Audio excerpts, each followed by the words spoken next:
ছোটবেলা থেকে আমরা দুই বোন মিলেমিশে ঘরের টুকটাক কাজকর্ম আর বিভিন্ন ধরনের রান্নাবান্নার এক্সপেরিমেন্ট করতাম। এখনো শ্বশুরবাড়ি থেকে মায়ের বাসায় বেড়াতে আসলেই অনেক ধরনের রেসিপি একসাথে ট্রাই করি। সে সবকিছু মিলিয়ে থাকছে আজকের ব্লগ। এন্ড হ্যালো, আসসালামু আলাইকুম everyone, this is Lamisa and welcome to Lamis and Shovons. আজকে সকাল থেকেই ঝিরিঝিরি বৃষ্টি হচ্ছিল। বৃষ্টি আমার পছন্দের একটা বিষয় হলেও সারাদিন বৃষ্টি নেমে থাকলে না কেমন জানি মনটা ভার ভার লাগে। এদিকে আমরা সবাই ব্রেকফাস্ট করার আগেই কিন্তু আমাদের হেল্পিং হ্যান্ড খালা বাসায় উপস্থিত হয়ে গেলেন, আর এসেই তিনি একসাথে অনেকগুলা রুটি বেলে দিলেন।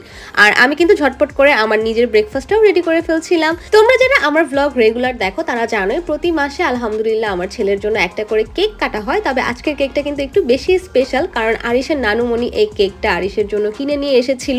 আমি দেখছি আমাদের জেনারেশনের প্রায় প্রত্যেকটা মাই এই কাজটা করে থাকে। বাচ্চার প্রথম জন্মদিনের আগ পর্যন্ত প্রতি মাসেই কিন্তু সবাই একটা করে কেক কাটার চেষ্টা করে। এতে করে বাচ্চাদের যেমন সুন্দর মেমোরি তৈরি হয়, সেই সাথে মায়েদের মনেও কিন্তু একটা স্যাটিসফ্যাকশন আসে। আর এখানে দেখো আরিশের দুই খালামণি তাকে নিয়ে টানাটানি করছে, মানে আরিশ কার কোলে থাকবে আর আমি সেই ছবি তুলবো, এটা নিয়ে কিন্তু কম্পিটিশন হচ্ছিল। আর আমাদের জন্য অবশ্যই তোমরা মাশাআল্লাহ বলে দিও। আচ্ছা, আমরা ব্রাহ্মণবাড়িয়ার মানুষেরা কিন্তু শুটকি খেতে ভীষণ পছন্দ করি। তো আজকে আম্মু কাঁঠালের বিচি দিয়ে একটা শুটকির তরকারি রান্না করছিল।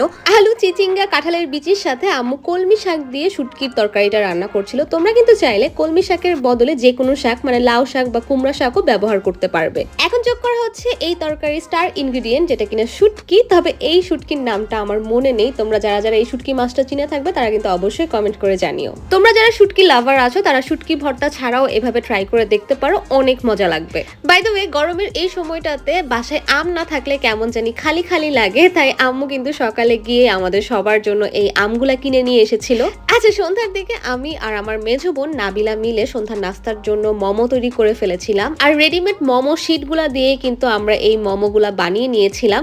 হাতের কাছে যদি মোমো শিট থাকে তাহলে শুধুমাত্র চিকেনের পুরটা রেডি করে নিলেই কিন্তু খুব ইজি পিজি ভাবে ইচ্ছে মতো মোমো রেডি করে ফেলা যায়। দোকান থেকে 5-6টা মোমো কিনলেই কিন্তু 100 থেকে 150 টাকার মতো গুনতে হয়। তবে বাসায় বানিয়ে নিলে কিন্তু ইচ্ছে মতো পুর দিয়ে মজা করে খাওয়া যায়। আর নাবিলা কিন্তু এখানে 2 রকমের সস বানিয়েছে, একটা ছিল চিলি অয়েল আর একটা ছিল পুদিনা পাতার সস। আর হ্যাঁ, সাথে কিন্তু আম্মু এখানে কয়েকটা চিকেন ফ্রাইও করে দিয়েছিল আমাদেরকে। পুদিনা পাতার সসটা এত বেশি মজা হয়েছিল, দেখতেই পাচ্ছ আমি খাওয়ার সময় এটা প্রায় শেষই হয়ে গিয়েছিল। আমাদের বাসার বারান্দায় আম্মু পুদিনা পাতার গাছ লাগিয়েছিল, আর সেখান থেকে পাতা নিয়ে কিন্তু ও এই সসটা বানিয়ে ফেলেছিল। দাঁড়াও, এখনো কিন্তু আমাদের মজার মজার খাবারের পর্ব শেষ হয়ে যায়নি। বললাম না, আমরা দুই বোন যখন একসাথে হয় তখন কিন্তু নানা ধরনের রেসিপি আমরা একসাথে ট্রাই করি। এখন যেহেতু আমের সিজন, তাই আম দিয়ে কোনো একটা রেসিপি করা হবে না, সেটা তো আর হয় না।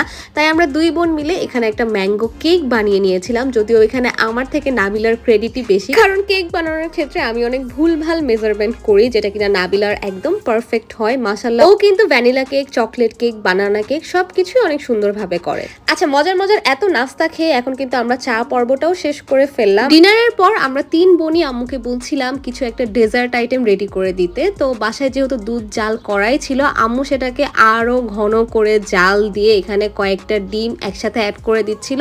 আর এই পুরো প্রিপারেশনটাই কিন্তু নিচ্ছিল পুডিং বানানোর জন্য। আর আম্মুর হাতের পুডিং কিন্তু অনেক বেশি ফেভারিট আমাদের 3 বোনের কাছেই। যে কোনো ডেজার্ট আইটেমেই দুধ যত ঘন করা হবে তত বেশি মজা লাগবে খেতে। আর এখানে একটা পাত্রে ক্যারামেলটাও সেট করে ফেলা হচ্ছিল। আম্মু যখন পুডিংটা বসাচ্ছিল তখন রাত প্রায় 12টা কিংবা 12:30টার মতো বাজছিল।